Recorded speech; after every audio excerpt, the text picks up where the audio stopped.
विद्युत प्रवाह खंडित झाल्यास महावितरणला बसणार 50 रुपयांचा शॉक. प्रति तास 50 रुपये भुर्दंड ग्राहकांना देण्याबाबत राज्य सरकारचा कायदा. नमस्कार मित्रांनो, आज आपण महावितरणच्या काही ग्राहकाप्रती असणाऱ्या जबाबदाऱ्याविषयी बोलणार आहोत. राज्यातील वीज ग्राहकांसाठी महत्त्वाची अपडेट समोर आली आहे.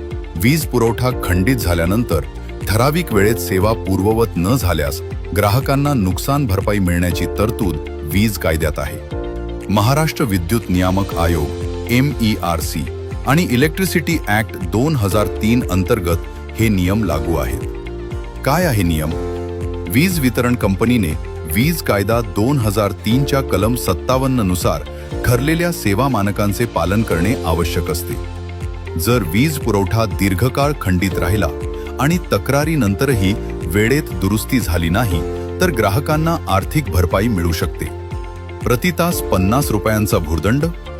काही प्रकरणांमध्ये सेवा उशिरा दिल्यास ग्राहकांना प्रति तास निश्चित नुकसान भरपाई देण्याची तरतूद आहे. ही रक्कम परिस्थितीनुसार बदलू शकते.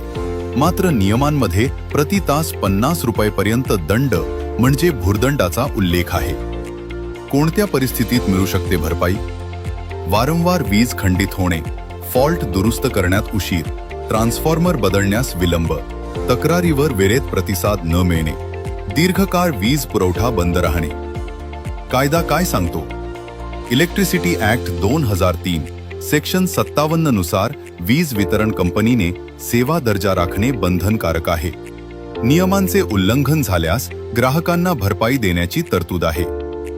ग्राहकांनी काय करावे? वीज पुरवठा खंडित झाल्यास त्वरित तक्रार नोंदवा. 1912 helpline, MSEDCL app, Mahavitaran portal, ग्राहक तक्रार निवारण मंच CGRF.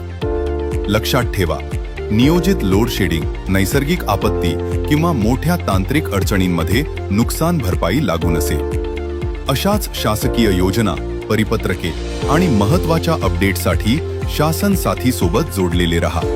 व्हिडिओ आवडला तर लाईक आणि शेअर करा. धन्यवाद.